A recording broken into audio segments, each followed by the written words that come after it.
The Americans don't want a mass ground offensive. They aren't opposed to the Israelis going into Rafah. And the reason I bring up Rafah is because military analysts suggest if they get away with a major operation in Rafah, then it opens the floodgates to going into Lebanon in much bigger form than perhaps we've seen since 2006.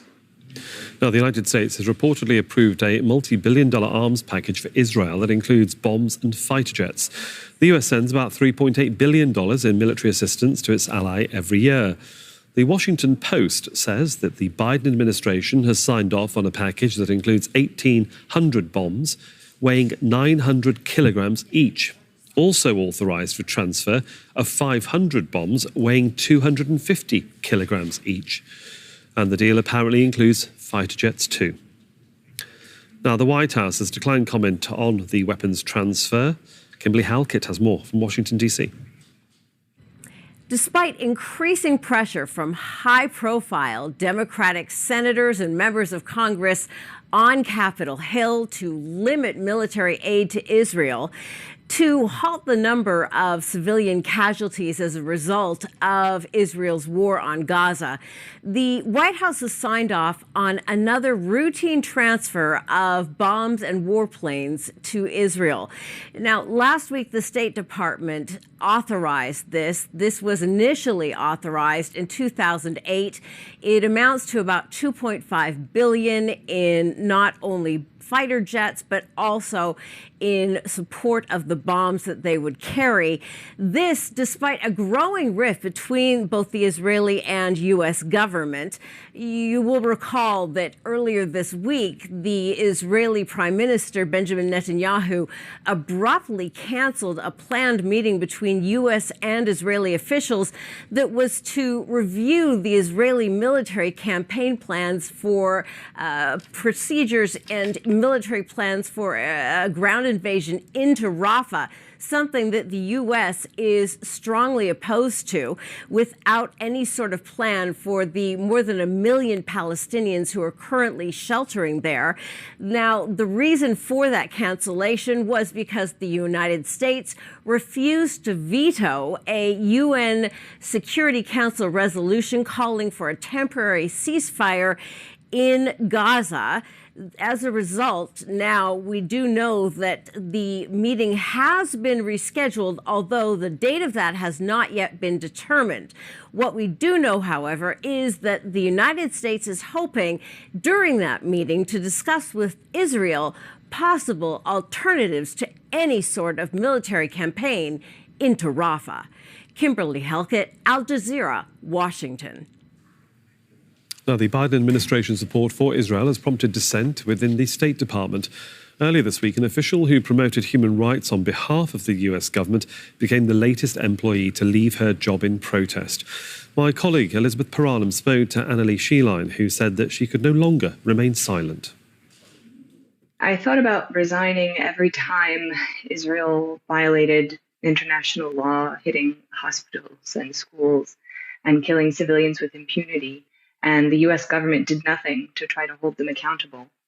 The timing of my resignation reflects the fact that I owed an obligation to the U.S. government. I received an Arabic fellowship, and so I owed the government a year. So on the 365th day, I handed in my resignation. I thought about resigning sooner, but also my team is involved in the human rights reports. And it's a very labor-intensive process, and so I wanted to also make sure that we'd completed that work before I left. You have made this decision at a great personal cost, resigning publicly from the U.S. State Department while it supports one of the most brutal wars of our times. Why was it so important for you? Why was that risk worth taking for you? I think the main reason is that I have a daughter, and she's very young. But if in the future she were to ask me about what I did as this was happening, I want her to know that I didn't stay silent, and I I don't think I couldn't continue to watch what was happening and just keep going to work every day. March the 30th is observed as Land Day in the occupied Palestinian territories. On this day in 1976, 6 Palestinian Israelis were killed while protesting against plans to take their lands. And now, with the war in Gaza, illegal settlements are expanding again. Laura Khan has been speaking to families who've lost their land earlier this month, 10 square kilometres in the Jordan Valley. Ploughing and ready to plant in Al-Nasiriyah, but this farmer can only reach a fraction of his land. This scenic landscape that stretches into the valley and up the hill belongs to 15 Palestinian families. This is the green malt or wheat. Yeah. This one now is belong to Musa. You can't access that. Yes, he took Just this explain. land. Musa, he's a settler. He's come about 20 months only. Musa's real name is Moshe Sharvit. He's been sanctioned by the US and UK for being a dangerous and violent settler. He posted on social media his plans to build an education centre and bring more settlers. In October, he forced the families from their homes. Musa attacked me and then asked me about my neighbour and wife. When I told them they weren't there, he hit me in the head and dragged me into the house with the other settlers. My daughters heard me screaming and blood was everywhere. Nabil's wife Aisha says her family has lived in their home for more than 90 years. He came at night, the settler Musa, with 7 others. He kicked us out and took all our belongings. He left nothing. He also kicked our neighbors out. We own this land and we have proof. She shows us proof of ownership from Palestine, Israel and Jordan. Palestinians can only reach the edge of this hillside. Beyond there, they say they can only look down at their empty homes and stolen land. And even here, they're being prevented from completing the building, even though most of this area is under Palestinian civil control. It's this gate that's dividing the people from their land they've had for generations. While we were filming, Moshe pulled up. I ask him why he's taken the land. We've tried. He's not speaking. He's just filming us. He starts making calls and I'm told he has a concealed weapon. It's not safe for us to stay. Al-Nasiriyah is considered as a gate to the valley. So when you control Al-Nasiriyah, you control a vast space of the valley. So that's why the Israeli settler is targeting this area. Now Aisha and her husband Nabil live in a metal outhouse. All that surrounds her was given to her as charity, and it's not much. She dreams of her brick house and tiled floors and doesn't know if she'll see it again. Laura Khan, Al Jazeera, Al-Nasiriyah in the occupied West Bank.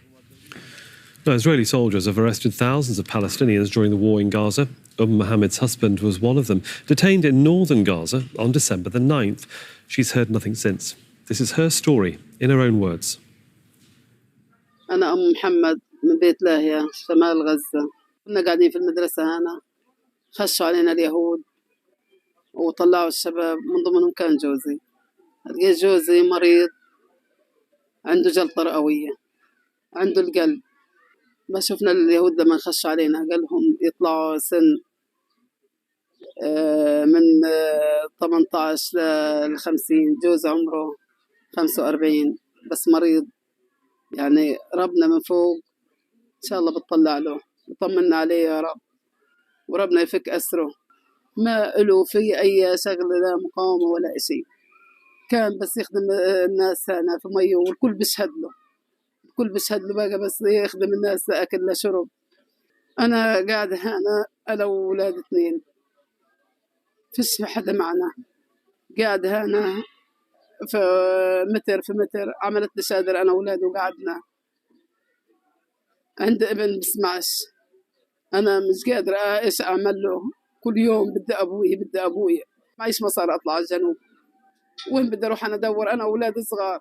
وين بدي أروح أدور في الجنوب أنا طول النهار. يما بدي أبوي يما نحن بقينا قاعدين في الغرفة. ليش أخذوا أبوي وإحنا قاعدين بقاش أبوي يسوي ولا حاجة. قاعدين إحنا في الغرفة يما ليش أخذوا أبوي وأبوي عيان وأبوي صار يصيح علينا لما طلع.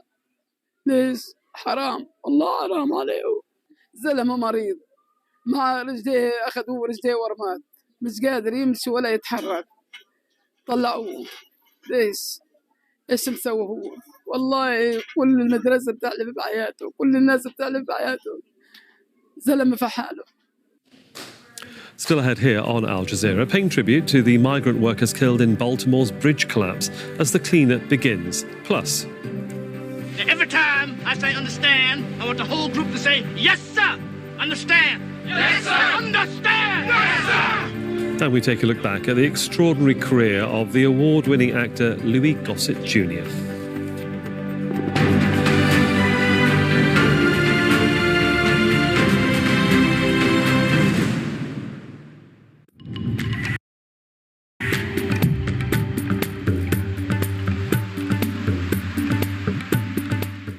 Hey there. Well, it's very likely that Melbourne in Australia's Victoria State is going to walk away with its driest March on record. So here we go. Sunday, last day of March. Still sunshine in the mix here at 24 degrees. No rain, but watch what happens on Monday, the first day of April. We've got some downpours coming into Victoria State, extending down into Tasmania. That's certainly good news because this area has been parched.